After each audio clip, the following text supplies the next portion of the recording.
बिस्मिल्लाहिर्रहमानिर्रहीम। ज़ैनब टीवी की तरफ से मैं आप लोगों के साथ रसूलुल्लाह सल्लल्लाहु अलैहि वसल्लम का बहुत ही प्यारा फरमान सुनाने जा रही हूँ कि तिब्बे नबवी से इलाज, ज़ुकाम का फौरी इलाज ना किया जाए।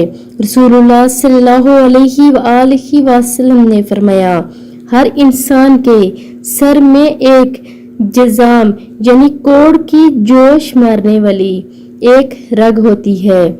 जब वो जोश मारती है तो अल्लाह ताला इस पर जुकाम मुसल्लत कर देता है। लिहाजा जुकाम का इलाज मत किया करो।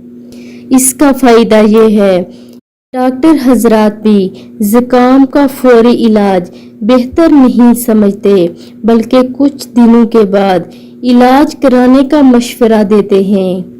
यानी इसका फौरी इलाज या इसको रोक देना नुकसानदेह हो सकता है। आप लोगों ने इस वीडियो पर ज़रूर अमल करना है और इसे आगे लाजमी शेयर भी करना है। जज़ाकल्लाह।